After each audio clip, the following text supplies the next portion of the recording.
그 용사는 계량기가 따로 관저만 있습니다. 아. 그래서 관저만 뽑을 수가 있어요. 순수하게 지금 대통령 부부가 사용하고 뭐 이제 요리해 먹고 뭐 요리사 부르기도 하고 막 그랬잖아요. 네. 파티하고 이런 것들이 다 그쪽에서 계량기가 그쪽에 하나가 있어요. 그래서 그걸 뽑은 거고요. 빨리 비워라 해서 문재인 대통령이 하루 전날 네네. 호텔에서 잤잖아요. 전날에 나왔어요. 네. 빨리 비우라고 해가지고. 근데 본인 일주일 동안 그렇게 국민 세금 다 쓰고 네. 뭐 파티하고 요리사 부르고 사실 이런 것도 민간인 신분으로 하면 안 되죠. 네. 최상목 부총리의 가장 시급하고 가장 큰 문제는 뭐라고 혹시 개인적으로 판단하고 계십니까? 대한민국 경제 성장이 막혀버렸어요. 이제 도덕적으로 문제라고 하면 아까 이제 미국채 얘기를 네, 하셨지만 그렇죠. 최소한 외환 관리 수장으로서 도덕적이고 윤리적인 책임은 저는 져야 된다. 제가 박선원 의원한테 국정원이 그렇게 돈 가져면 어떻게 써요? 현금화 합니까? 그랬더니 다 현금화해서 쓴대요. 그래서 이 지출액을 나중에 특검을 통해서 확실히 밝혀야 된다. 네. 네. 그러면 이번 시간에는 스나이퍼 환 최상목 저격수 더불어민주당 김영환 의원 모시고 인터뷰 진행해 보도록 하겠습니다. 어서 오십시오. 네, 반갑습니다. 네, 처음 뵙겠습니다. 네. 현재는 지금 법사위도 함께 하고 계시는 거죠? 아닙니다. 기재위 하고 있다가 네. 그 최상목 탄핵소추 청문회 때문에 갑자기 당에서 지도부에서 법사위로 가라 네. 했는데 어저께부로 다시 추경안이 기재위에 올라왔다. 그래서 다시 기재위로 사무를 다시 시켜놨습니다. 그래서 그래요? 오늘 아침에 기재위 전체 회의 하고 왔습니다. 그렇게 다시 원포인트 인사를 계속 막 네, 내는 원포인트로 거예요? 그냥 계속 아. 불려다니고 있습니다. 최상목 계속 따라다니나 뭐 이런 거 같은데. 마크맨이네요. 최상목 부총리가 저 질린다고 아마 그럴 수 있을 것 같습니다. 경제 전문가이시기도 하고요. 네. 자, 오늘 인터뷰는 최윤경 기자도 함께 하겠습니다. 네, 안녕하십니까? 네, 반갑습니다. 자, 뭐 여러 이야기들이 좀 있긴 할 텐데 네. 좀 가볍진 않은 이슈지만 그래도 좀 좀 작은 이슈부터 먼저 한번 짚고 넘어가겠습니다. 네, 네. 우리 김영환 의원이 이거 문제를 제기하신 분이에요. 그 수돗물 228톤? 네, 그러니까 이제 대통령 파면되고 네. 그 일주일간 사용량을 봤더니 네. 물이 228톤을 사용했더라고요. 네, 관저에서만. 네, 관저에서만. 네. 네. 그래서 일단 파면된 사람이 물을 국민 세금으로 다 하는 거거든요. 네. 그래서 나중에 이거 그 이제 공유재산 관리 주체는 기재부 장관이에요 또. 예. 그래서 나중에 이거 다 청구해야 됩니다. 예. 이건 나중에 이제 청구할 수는 있는 거예요? 법적으로? 청구해야죠. 예. 어. 당연히 해야죠. 예. 왜냐하면 민간인 신분이잖아요. 네. 예. 파면되는 순간. 예, 파면되는 순간 민간인이에요. 그리고 애초 관저의 그 전기값, 물값 이런 거는 장관들도 직접 자기가 내요. 공직에 있으면서도. 근데 이제 용산 그래요? 같은 경우는 좀 다르게 운영하긴 했는데 파면된 순간부터는 네. 민간인 신분이기 때문에 자기네들 물 사용료, 자기네들 전기 이런 거는 자기네들 내야죠. 이건 청구해서 받을 예정이신 거죠, 예, 이거는? 예. 그렇게 주장을 제가 하려고요. 예, 예. 근데 이게 지금 대통령실에서 해명이 나왔는데 네, 예, 예. 사실 모든 사안을 해명하지 않는데 이거는 해명이 나왔어요. 네, 네. 그러면서 이제 지금 다수의 경호 인력과 관리 인력이 24시간 상주하고 근무하는 공간이다. 그러니까 두 부분만 쓴 것이 아니라 네. 관저 주변 청소, 뭐 예. 조경수 관수 이런 것들 다 쓰다 보면 네, 네. 이 정도 당연히 쓰는 것이고 이전 청와대는 네. 관저에서 1일 40에서 50톤 더 썼다 이렇게 얘기했잖아요. 네, 몇 가지 허위 사실이 있는데요. 일단 계량기 있잖아요. 네. 그 용사는 계량기가 따로 관저만 있습니다. 그래서 관저만 뽑을 수가 있어요. 그럼 이게 지금 그래서 관저만 뽑은 거예요? 그렇죠. 그 안에서? 관저만 뽑은 겁니다. 뭐 경비동 뭐 이런 거 아니고, 아니고, 아니고. 오로지 대통령 예. 부부 사는 사는 그 관저, 관저만. 예, 그 생활동이라고 그 위에 있는데 거기는 상주 인력이 없어요. 그래서 순수하게 지금 대통령 부부가 사용하고 뭐 이제 요리해 먹고 뭐 요리사 부르기도 하고 막 그랬잖아요. 네. 파티하고 이런 것들이 다 그쪽에서 계량기가 그쪽에 하나가 있어요. 그래서 그걸 뽑은 거고요. 그 다음에 제가 청와대 그러니까 용산 말고 그 과거 이전 청와대. 과거 청와대는 계량기가 두 개예요. 네. 하나는 연무관이라고 해서 그 체육관 그 이제 전 직원들이 함께 그 쓰는, 운동하는 네. 체육관 계량기가 하나 있고 네. 또 하나는 전체 청와대 거의 청와대가 되게 넓잖아요. 네. 그 뜰부터 시작해서 엄청 네, 네, 넓잖아요. 뭐 영빈관이니 다 그렇죠, 포함해서. 그렇죠, 다 있어요. 네. 그래서 그 전체 계량기가 하나가 있고, 예, 그 두 개예요. 그러니까 일일 관저에서 40에서 50톤 수돗물을 사용한 것을 안다 이렇게 표현했는데 그렇게 뽑을 수가 없어요. 왜냐하면 전체 청와대 전체가 쓰는 계량기이기 때문에 어디서 물을 얼마나 더 쓰는지를 그 계량기상으로 확인할 수가 없습니다. 그래서 제가 전체 사용량이 이 정도일 수는 있고 이보다는 많겠죠 훨씬 당연히 전체 사용량이면. 그러니까 이거는 계량기상으로 뽑을 수가 없어요. 관저만 뽑을 수 없다. 그래서 이거는 팩트 체크를 다시 해봐야 되고 네. 그 다음에 조경수, 관수, 관저 주변의 청소 이런 것도 가능하긴 한데 청와대 그 조경수를 한번 생각을 해보세요. 지금 국민들이 방문하는 그 공간, 엄청난 그 공간들.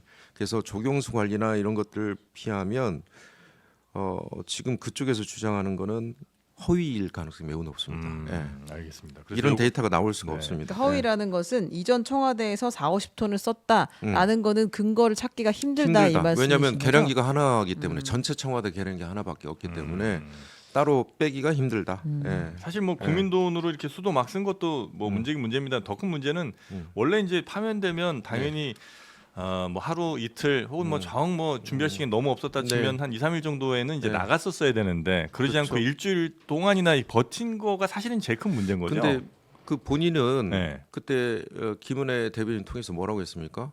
빨리 비워라 해서 문재인 대통령이 하루 전날 네네. 호텔에서 잤잖아요. 음.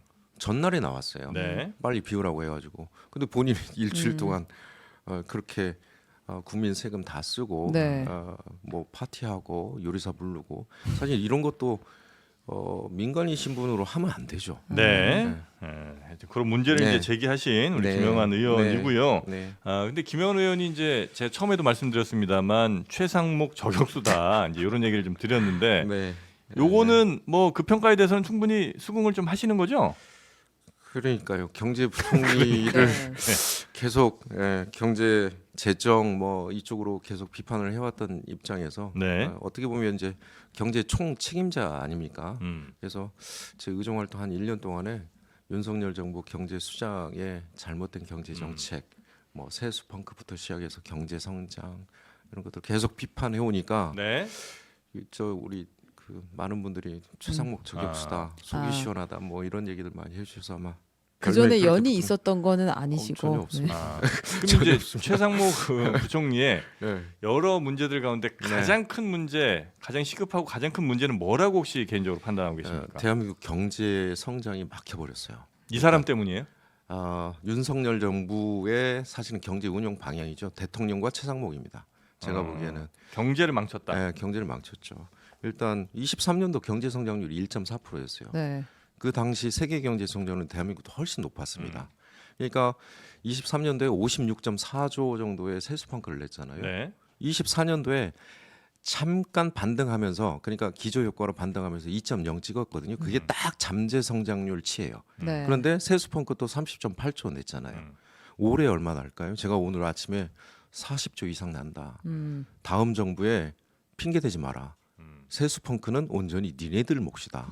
뭘로 망친 거예요? 뭘 해서 어떤 액션을 통해서? 그러니까 여러 가지가 있는데 일단 저는 조세 지출, 감세, 네. 특히 법인세, 감세 등을 통해서 네. 조세 지출 너무나 많이 해준 거죠. 원래 국세 감면율 한도가 있어요. 네. 국세 감면을 해주려면 한도를 지켜라 해서 이제 국가재정법상 한도를 지켜야 되는 3년 연속 어겼거든요. 그래서 거의 지금 한 해 조세 감면액이 그러니까 조세 지출로만 네. 한 80조 한 해. 그러니까 이제 예. 감세 자체로 경제 망쳤다고 할 수는 없을 거 아니 아니에요. 그러니까 그 감세가 어떨 때는 필요할 때가 있을 거고 어떨 때는 하지 않아야 될 때가 있는데 하지 않아야 될 때 이제 감세를 했다는 취지신 것 같아서. 그렇죠. 근데 왜 하지 않아야 될 때인데 예. 했다고 보시는 거예요? 그러니까 지금 이제 감세라는 거는 예. 사실은 지금 이제 경제 상황이 충분히 우리가 하락이 예측되는 상황에도 네. 이분들은 예전에 이제 그 워싱턴 컨센서스라고 좀 네, 하죠. 네. IMF 이전에 2008년 금융위기 이전에 그러니까 감세가 감세를 하면 기업의 투자가 늘어나고 투자가 늘어나면 일자리가 늘어나고 네. 그게 경제 손해는 선순환. 효과를 발생한다. 예. 이 논리로 윤석열 정부가 들어왔지 않습니까? 네. 근데 감세를 했어요. 90조 가까이. 음. 그런데 경제 어떻게 됐어요? 기업이 투자했습니까? 투자 자본 스탁은 오히려 줄어들었고 네. 생산성도 줄어들었고 네. 그다음에 소비 내수 추락했고 수출 22년도 기준으로 네. 인제 22년도 스타트로 다시 돌아왔어요. 그동안 뺑 3년 동안 돌다가 네. 예를 들면 신남방 거기도 아직 22년도 수출액을 24년도가 회복을 못했어요. 중국은 뭐 잘 아시겠지만 무역 수지가 최근 그러니까 2000년 이후로 우리 전체 무역 수지 흑자액의 한 80%가 중국 거였거든요. 네. 네. 그런데 23년, 24년 정말 최초로 네. 무역 수지 적자가 네. 났잖아요. 네. 근데 감세해줘서 수출이 안 된 건 아닐 거 아니에요. 그러니까 예. 이제 이 재정의 역할, 예. 경제가 안 좋은 상황에서 네. 정부는 어떤 역할을 해야 되냐. 네. 그러니까 건전 재정이라고 지금 얘기를 하면서 오히려 감세를 해서 네. 감세 효과가 발생을 해야 되는데 네. 정부 그 기업들의 투자가 늘어나고 일자리가 늘어나야 되는데 지표로 보면 다 떨어졌잖아요. 네. 네. 투자 스탁도 그렇고 일자리도 망가졌고 그러니까 이 오히려 경제적 정책 방향이 거꾸로 됐다는 거죠. 오히려 정부 지출을 그렇죠. 늘렸어야 했다. 그 사실은 코로나 위기 때 대한민국 정부는 돈을 그만큼 안 썼어요. 다른 국가와 비교했을 때 네. 우리나라하고 GDP가 거의 비슷한 한 3분의 1 정도 좀 더 많은 프랑스 같은 경우도 거의 한 3배 정도 더 썼거든요. 네. 그 정부가 어려운 시기에 빚을 지고 사실은 재정 효과를 투자를 했어야 되는데 네. 그렇게 하지 않고 민간이 빚을 졌죠. 네. 민간이 지금 가계부채 쪽으로 빚을 지면서 그 위기를 돌파해낸 거예요. 네. 그러면 정부는 그럼 민간이 빚 때문에 지금 소비 여력이 축소가 됐는데 내수가 축소가 됐는데 네. 그 정부가 그만한 역할을 해줘야 된다. 그런데 감세로 오히려 재정 펑크만 내고 세수 펑크만 내고 경제 성장에 길을 찾지 못했다라는 네. 게 제 생각이고요. 네. 그다음에 뭐 최상목 첫 번째 뭐 말씀드리면 경제 수속이 있을 때 그때 연차회인가 유럽에서 네. 중국은 끝났다라고 중국과의 관계를 네, 중국은 끝났다고 발언을 시작했잖아요. 네. 그래서 중국과의 교역을 사실은 어떻게 보면 정치적으로 단절시키고 경제 정책을 어떻게 보면 외교의 하위 전략으로 둠으로써 네. 경제 우리 발전 경로를 사실은 이탈시켰다라고 저는 우리나라가 생각합니다. 가장 많이 수출한 나라가 중국이었는데 그렇죠. 그런 예. 정치적 발언, 외교적 발언을 하면서 네. 그런 경제적인 큰 피해를 가져온 사람이 최상목이다. 네, 최상목, 추경호 네. 뭐 그 이전에 그런 사람들이다. 그리고 또 뭐 추가적으로 말씀드리면 아까 신남방 말씀드렸지만 예. 러시아 쪽도 마찬가지잖아요. 그 현대자동차 공장이 현대차가 러시아 1등이었잖아요. 네. 그런데 그 공장이 한 5천억짜리거든요. 네. 지금 그 14만 원에 팔았잖아요. 14만 원에 공장을. 공장을 네. 그냥 공짜로 준 거죠. 뭐. 예. 네. 근데 그 공장에 중국 업체가 들어와서 지금 생산하고 있어요. 현재? 예. 아 그래요? 예. 아. 그러니까 뭐냐면 그러니까 물론 옵션을 걸긴 했죠. 옵션을 걸기는 네, 했죠. 나중에 이제 이제 추가적으로 이제 돌아가면? 들어갈 수는 있지만 네. 그 기간 동안에 우리 기업들 그럼 이를테면 중국에도 삼성 반도체 있고 하이닉스 있지 않습니까? 사실은 문재인 정부 때는 트럼프 1기 때 아닙니까? 그때도 압박이 심했거든요. 그런데 중국이 오히려 무역 수지 최고점을 찍어요. 흑자. 네. 네. 예. 그러니까 외교적으로 잘 풀었다는 거죠. 트럼프의 압박에도 불구하고 그걸 외교적으로 잘 풀고 중국 수출이 중단되지 않고. 그렇지만 지금은 영 다르죠. 네, 예. 그런 이제 네. 문제들이 최상목의 네. 가장 큰 문제, 우리나라 경제를 네. 망친 것이 이제 첫 번째고 네. 조금 이제 구체적으로 좀 좁혀서 살펴보면 그 비상계엄 당시에 네, 네. 비상계엄 당시에 이제 최상목 이 사람이 문건을 받아서 네, 그냥 그렇죠. 뭐 접어서 안 읽고 대충 넣었다가 네. 나중에 뭐 확인했다 이제 이런 내용들이 좀 있었었잖아요. 네, 네, 네. 예, 그 비상입법기구 관련된 뭐 문건이었던 그렇죠. 것 같은데 예. 그거는 굉장히 큰 문제가 있다고 보시는 거죠? 그렇습니다. 그거는 이제 그 문건이 사실은 지시 문건이잖아요. 네. 대통령 취임권의 첫 번째 본인이 안 봤다고 하지만 그것도 문제예요. 왜냐하면 아니 대통령이 보라 그러는데 상관이 네. 이거 저 하라고 준 거 아닙니까? 그렇죠. 일단 안 봤다는 게 그게 상황적으로 설명이 안 돼요. 납득은 안 되죠. 예, 아니 대통령 옆에 이제 행정관 한 통해서 받았다고 대통령이 받아가라고 해서 옆에 행정관이 바로 줬다는 거예요. 그러면 펼쳐보는 순간에 사람이라는 게 이게 대통령이 주면 네. 이렇게 볼 수밖에 없는 거 아닙니까? 네. 근데 대통령 앞에서 바로 이렇게 접어가지고 뒷주머니에 넣는다? 일단 있을 수 없는 얘기고 그 내용이 이제 더더욱 문제인데 예비비를 조속한 시일 내에 확보하여 보고할 것 이렇게 돼 있고요. 그다음에 국회 예산 다 자르고 네. 세 번째가 이제 비상 입법기구 그렇죠. 예산이거든요. 이게 국회를 대신할 기구 같은 거죠. 그렇죠, 그렇죠. 예. 예. 그러니까 첫 번째는 예비비 그 윤인대 차관보가 이렇게 증언을 해요. 그러니까 비상계엄 관련 예비비와 같은 재정 자금을 확보할 것이라고 자기는 인지했대요. 그럼 무슨 자금이냐? 차관보가? 예, 네. 차관보가 그 최상목 부총리가 넘겨줬던 네, 네. 윤인대가 이제 그렇게 말을 하거든요. 네. 그 윤인대는 알아요. 그러니까 이게 비상계엄 자금이란 걸 이미 인지를 한 거예요. 그리고 최상목이가 나중에 자기는 1시 50분에 네. 첫 줄에 그것도 얘기를 뭐 고민정 의원, 뭐 진성준 의원 대정부 질의에 뭐라고 했냐면 그냥 바로 접어가지고 못 봤다 자기는 이렇게 발언하거든요.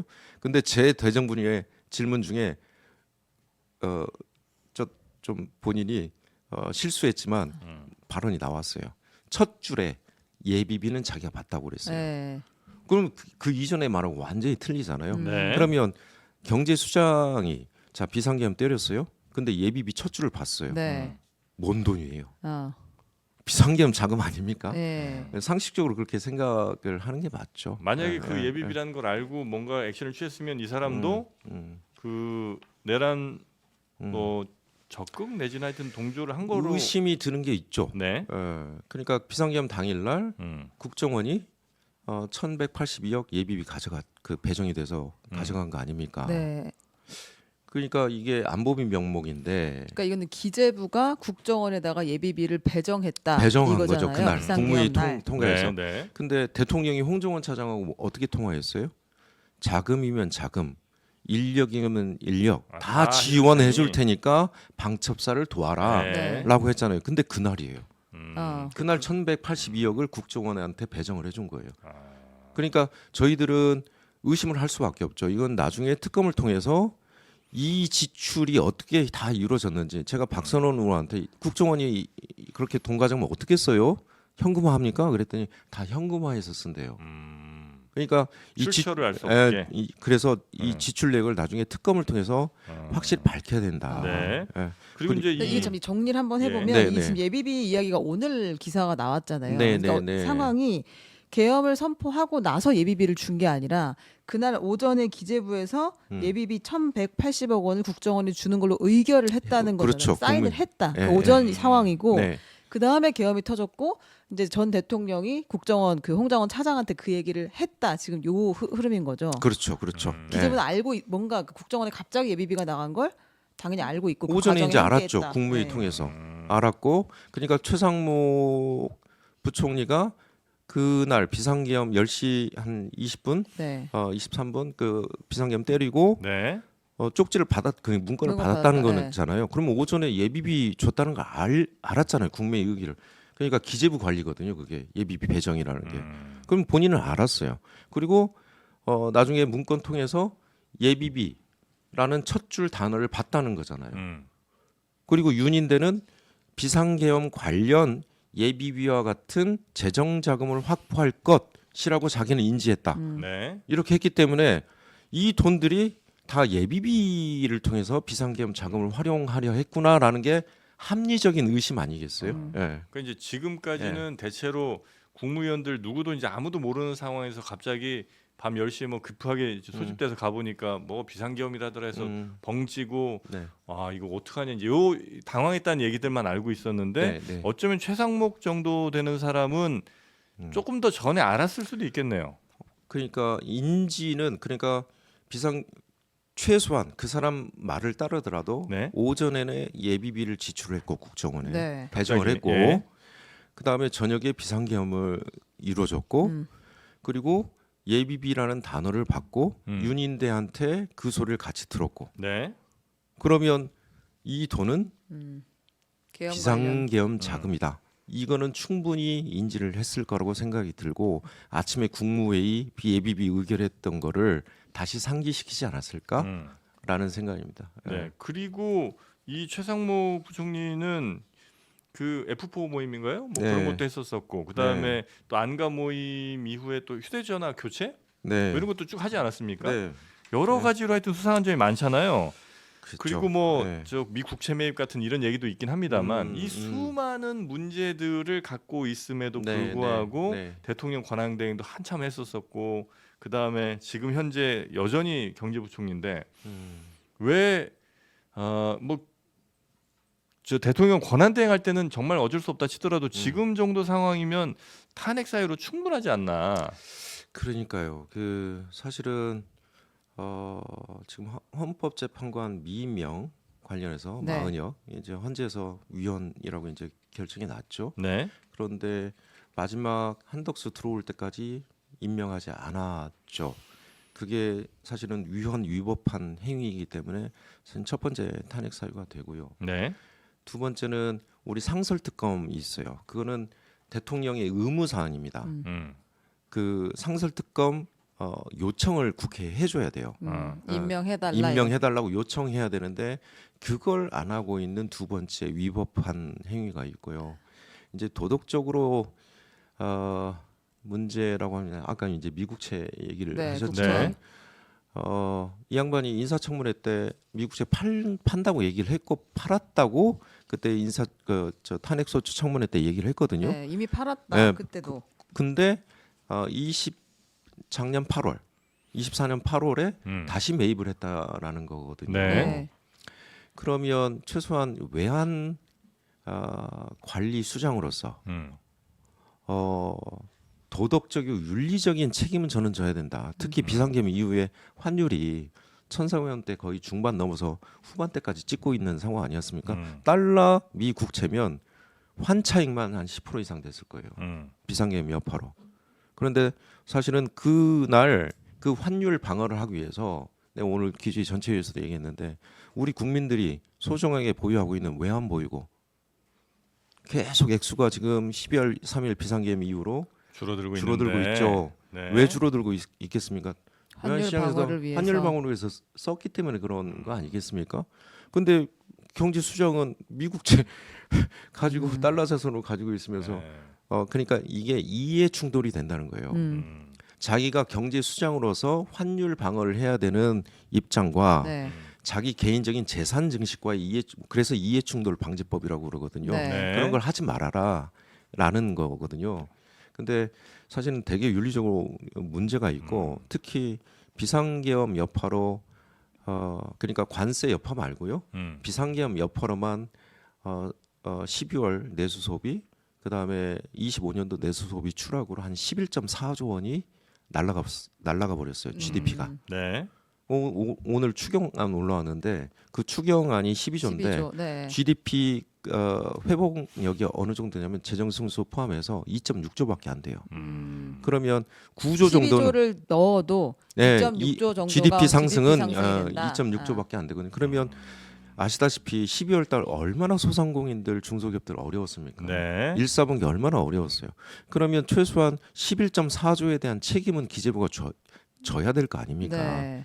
본인들 때문에 본인들 정권 때문에 발생한 거고 그다음에 그날 주식시장 떨어지기 시작해서 시총이 1차 탄핵 소추한 때까지 계산을 해보니까 144조가 날라갔더라고요.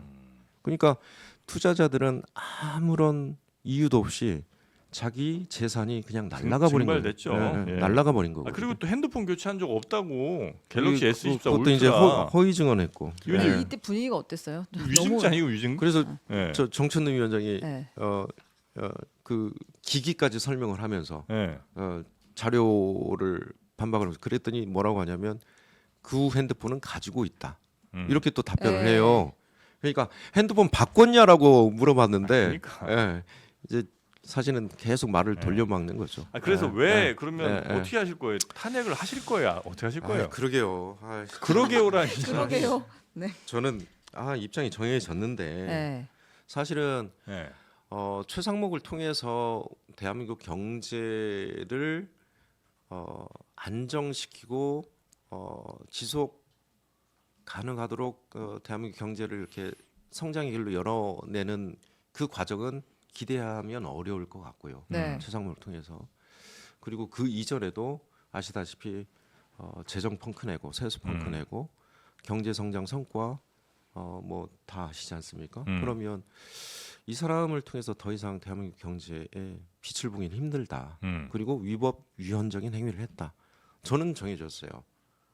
근데 뭘 기대하고 탄핵을 안 하시는 거예요? 예를 들어서 그러니까 이제 귀신같이 경제를 잘해. 그래갖고 너무 우리나라 경제만큼은 진짜 잘해. 근데 이제 내란 동조 내진 내란 네. 공범으로 볼 수 있고 혹은 뭐 저 위증도 하고 뭐 핸드폰 안 바꿨다고 했는데 바꿨고 이런 여러 문제가 있음에도 불구하고 경제를 너무 잘해갖고 국민 살기는 괜찮아. 그러면 고민을 할 게 있죠. 근데 지금 말씀 들어보면 지난 몇 년 동안 경제도 망쳤다면서요. 경제도 망쳤어. 그다음에 내란의 공범으로 보여. 심지어 핸드폰 교체도 안 했다고 뭐 거짓말을 해. 뭐를 그러니까 이제 기대하시고 저와 다른 생각을 가진 분들이 네, 맞아요. 당내에 좀 계시죠. 네? 지도부도 그러니까 그래요? 지도부도 일부 좀 의견이 갈리는 것 같아요. 예? 그러니까 40일 뒤면 새로운 선출된 정부가 대통령이 있는데. 나오기 때문에 불안정성을 오히려 우리가 키우는 거 아니냐 이런 이제 우려를 좀 전하시는 분도 있고 얼마 남지도 않았는데 네. 또 저쪽에 프레임 중에 하나가 줄탄핵. 네, 네. 사실은 비상계엄 전에 딱 탄핵안이 2건밖에 없었거든요. 네. 이진숙 탄핵건하고 검사 1명밖에 없었어요. 네. 그러니까 그것도 줄탄핵이라는 프레임도 사실 잘못된 거예요. 탄핵 때문에 뭐 저 비상계엄이었다 이거 잘못된 말이거든요. 2건밖에 없었으니까. 네. 그리고 뭐 예비 저 예산안 네. 삭감했다 이것도 말도 안 되는 거죠. 왜냐하면 12월 10날로 의장이 연기를 했거든요. 네. 12월 3일 날 의결을 하려고 하다가 일주일간 더 합의하라 해서 연기를 했거든요. 그러니까 예산안이 확정된 것도 아니에요. 네. 근데 마치 예산을 다 깎았다고 확정된 것처럼 얘기해서 비상계엄했던 것도 그러니까 그들이 그것도 말하는 잘못된 거. 비상계엄의 이유도 성립이 안 된다는 그렇죠, 거고. 그렇죠. 그 말씀은 충분히 이해했어요. 네. 그러면 왜 음, 그 말씀들을 충분히 들으면 탄핵을 할 만한데 상대가 저기는 또 줄탄핵당이네. 요 욕을 먹을까봐 겁나서 탄핵을 못 하신다는 이제 거예요? 그게 이제 그 다른 분들의 생각 중에 하나하고 예. 두 번째는 오히려 시장 불안정성을 우리가 더 키우는 건 아닌가? 키우는 거 아니냐. 하는 우려가 있다. 40일만 국민들 믿고 새로운 선출되는 대통령을 기다리는 게 훨씬 낫지 않냐. 이런 이제 정무적 사고들이 사실 지금 이제 당내. 충돌하고 있는 거죠. 저는 더 이상 최상목을 통해서 기대할 거 없다. 특히 관세 협상 같은 경우도 네, 마찬가지거든요. 그것 때문에 여쭤보는 거예요. 사실은 네, 이 지금 네. 한덕수, 최상목 이 팀이 네. 관세 협상을 하겠다는 거잖아요. 뭐 완전히 도장을 찍겠다는 것은 아니지만 네. 24일 밤 9시 한미 2+2 통상 협의가 있고 그것 때문에 지금 이미 최상목 경제부총리가 네. 가 있고 네. 그리고 이제 한덕수 권한대행도 거기 자기가 지휘를 하겠다라는 얘기를 충분히 하고 있기 때문에 네, 네. 이거를 그럼 그대로 두는 것이 맞는가? 제가 이제 의총장에서 좀 발언을 했는데요. 네. 그분 관련해서 일단 이제 헌법 62조를 보면 대통령 국가의 원수이고 국가를 대표한다고 그랬어요. 네. 그러니까 관세 협상이라는 것은 FTA 협정도 마찬가지고 헌재 재판관 지명도 마찬가지고 대통령의 고유 권한입니다. 왜냐하면 관세 협상 특히 국민들에게 부담을 지우는 행위이기 때문에 네. 죄송합니다. 나중에 그 국회 동의받아야 돼요. 네. 그런데 대통령의 고유 권한을 한덕수 파이낸셜 타임스에 그렇게 인터뷰했죠. 선출된 대통령과 권한 대행은 권한의 차이가 차이가 없다. 없다. 네. 아니 헌재에서 헌재에서 바로 엊그제 나왔는데 본인이 마치 대통령 된 것처럼 관세 협상도 이걸 자기 주도하에 이루려고 하는 그런 욕심이 보여요. 그런데 제가 의총장에서 바라는 얘기는 이건 대통령의 고유 권한이다. 총리가 행사할 권한이 아니다. 네. 그리고 40일 뒤면 국민들에게 부담을 지우는 이런 행위들은 민주적으로 선출된 대통령이 해줘야 된다. 그게 이제 첫 번째고, 두 번째는 이제 대외경제정책연구원도 그랬고, 어저께 제가 장하준 박사 국회에 와서 세미나 했거든요, 같이. 그러니까 여러 전문가들이 또 인식은 그래요. 먼저 나서지 마라.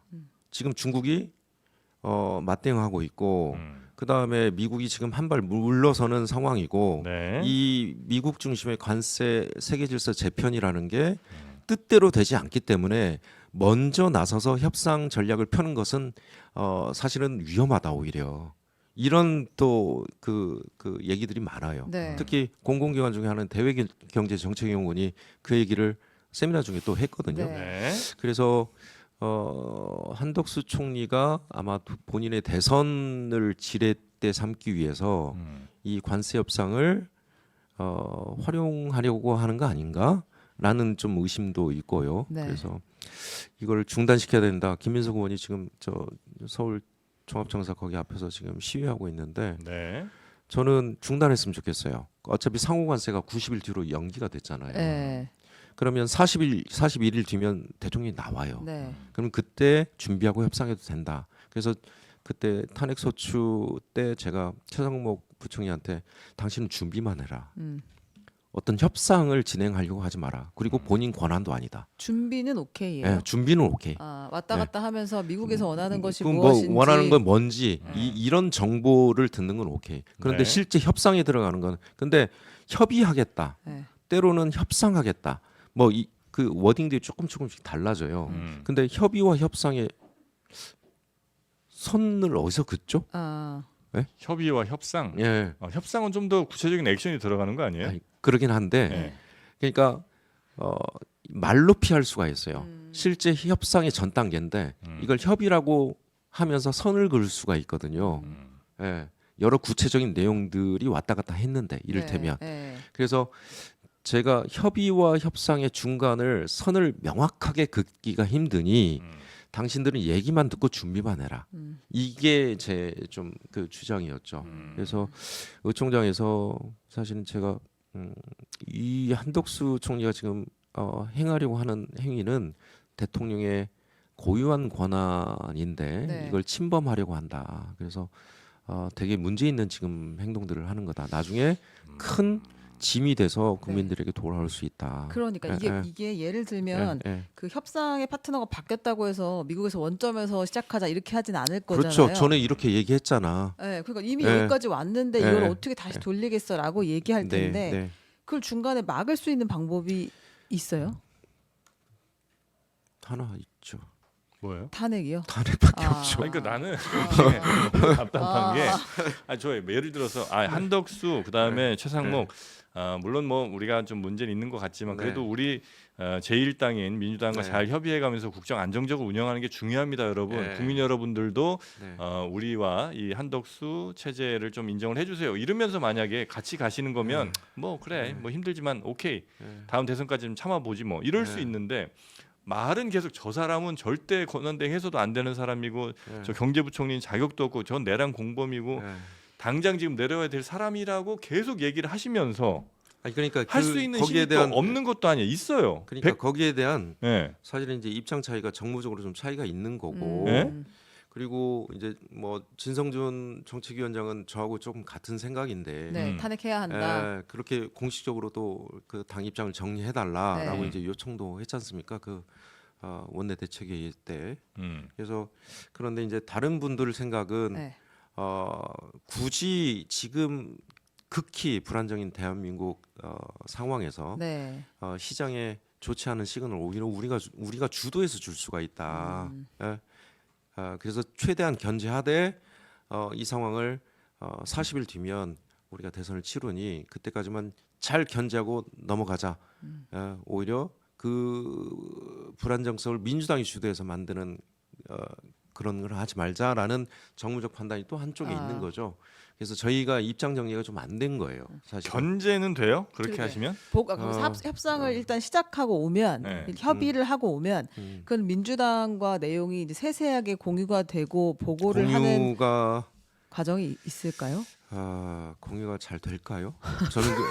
저는 그것도 사실은 의심스러워요. 그래서 믿을 수 없다. 그래서 제 절차가 있는 것도 아니고. 제 입장이 네.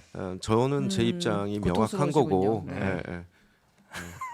아, 제 맘대로 뭐 안 돼요. 네, 제가 뭐 지도부가 아니어서 대표도 네, 아니고 고통이 많습니다. 뭐 그래요. 지도부도 아니고. 와, 예, 예. 참 근데 그 우려가 있어요. 왜냐면 이게 협상이라는 네. 게 뭐 단기간에 막 도장을 찍지는 않을 수 있지만 네, 네. 상당히 진척돼서 오면 네. 그거 40일이 짧은 시간이 아니기 때문에 맞습니다. 어떤 결과를 갖고 올지는 알 수 네, 없는 네. 거잖아요. 그리고 이제 한덕수 총리가 이제 5월 3일 공직자 네. 사퇴 시한이 그러니까 며칠은 안 남긴 했어요.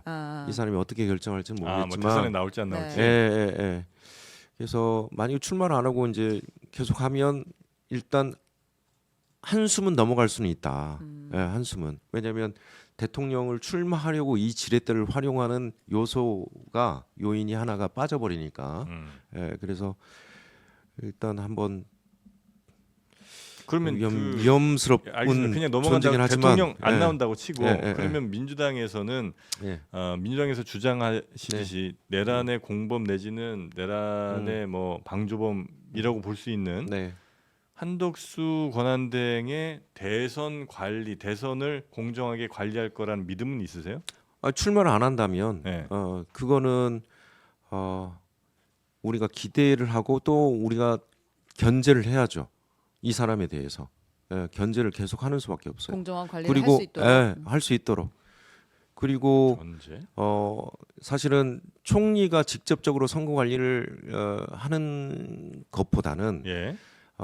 이 12.3 비상계엄 이후에 저는 뭐 경찰이나 혹은 선관이나 선관위도 피해 당한 헌법기관 중에 하나잖아요.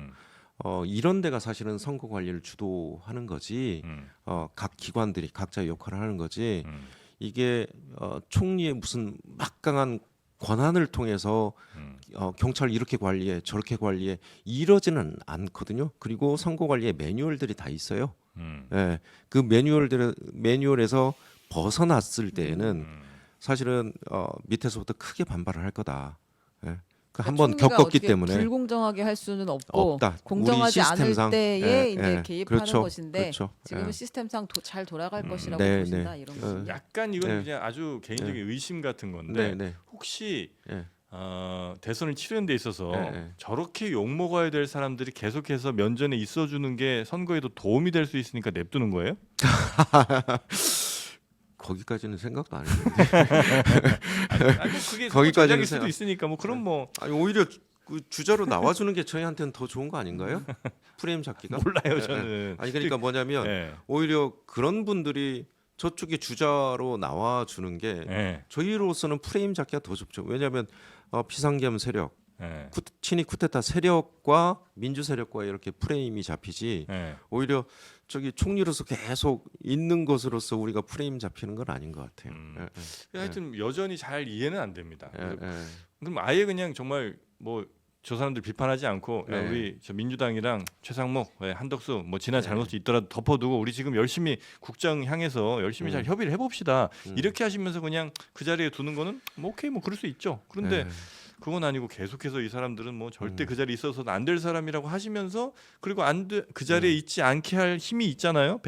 180석 정도가 있으시니까 네. 충분히 할 수 있음에도 불구하고 실행은 하지 않고 계속 나 지금 저 몽둥이 들고 있으니까 하여튼 알아서 해라 이것만 계속 하고 있는 게 저 사람들은 우리를 안 때린다는 걸 너무나 잘 알고 있는데 그 몽둥이를 무서워하겠냐는 거예요. 견제 같은 게 되겠냐? 견제도 안 될 것 같고 뭘 목표로 무기는 계속 가지고 있죠. 알겠습니다. 무기는 계속 가지고 있는데 자, 그럼 이게- 너무 답답해 하니까 하나만 줄게요. 네, 이재명, 네. 박찬대, 김민석, 전현희, 한준호, 김병주, 이현주, 네, 송순호, 홍성국 이렇게인가요? 지금 그 네. 지도부가? 대표는 지금 사퇴했고. 대표는 네, 안 네, 계시는군요. 네. 그럼 이게 반반 정도예요. 지금 이 정부적 저는 판단을 관리는 걸? 저 지도부가 아니라 잘 모르겠어요. 지금 도망갑니다. 네, 네, 알겠습니다. 네. 네. 그럼 지금 현재 이제 네. 기재위에서 네. 앞으로 이제 남겨진 숙제는 지금 당장은 뭐뭐 어떤 것들 좀 나와 지금 있습니까? 이제 추경안 제가 또 예결위이기도 합니다. 예. 그래서 저 12조 추경? 네. 그 12조 추경에 대해서 이제 기재위가 오늘 이제 추경안 올라와서 전체회의 했고요. 그다음에 다음 주에 이제 예결위 오는데 각 상임위별로 이제 뭐 증액도 요구하고 감액도 요구하고 이제 이런 거겠죠. 지금 이제 추경이 제일 큰 숙제군요. 그렇죠. 일단은 네. 추경으로 저는 이번 추경 이외에 네. 새 정부 들어서 민생 위기 극복을 위한 내수 소비 추경 조금 더 해야 된다고 더 봐요. 해야 된다. 네. 차기 정부가. 음. 근데 후반부에 가서 저는 또 관세 문제 때문에 지금 불안정성이 어디까지 확대될지 모르잖아요. 지금 어저께 IMF가 1.0 네네. GDP 성장률 하락 이제 추가 하락 시켰는데 지금 한 잠재 성장률의 한 1%가 부족해요. 이걸 극복하기 위해서 저는 하반기 정도에도 또 3회 추경까지 저는 좀 염두에 것으로. 두고는 있어요. 그러니까 지금 이 추경으로는 군불도 못 대고요. 정부가 여기서 조금 적극적인 재정 정책을 해줘야 된다. 그리고 3회 추경을 통해서 산업의 투자 그리고 위기를 또 맞는 기업들에게 어떻게 좀 지원 정책 좀 해야 될지 그다음에 미래 성장 정책들을 위해서 특히 AI 쪽이나 추가적인 네. 정책들을 네. 어떻게 해야 될지 그래서 저는 한 3회 추경 정도는 해야 된다 올해는. 그러니까 올해 2025년 예산안이 정부 안에서 이제 감액된 것만 그냥 통과가 된 상황인 거잖아요. 그렇죠. 네. 한 그러니까 5조 사실 정도? 추경이 예. 이제 좀 더 여러 차례 있을 것이란 예상은 있었는데 근데 아니 그거보다는 네. 그것도 이제 좀 그 오해인데 과거 5년 평균이 5조가 훨씬 컸어요. 감액이. 감액이 지액보다 컸다는 거예요? 아니 아니. 우리가 감액 예산만 통과시켰는데 네. 그게 한 5조 정도 돼요. 네, 감액한 감액한 예산이. 게. 그런데 과거 5년 평균을 보면 그보다 훨씬 큰 감액분이 있었다. 분이 있어요. 그러니까 보통 5조 이상은 국회에서 다 좀 뭐 이거는 깎는데. 뭐 저 잘 안 맞고 이거는 정책 효과가 없고 이런 것들 감액을 하거든요. 네. 그게 다 5조 이상씩은 감액을 해왔거든요. 그런데 저번에 5조 감액했다고 해서 추경을 하는 게 아니고 네.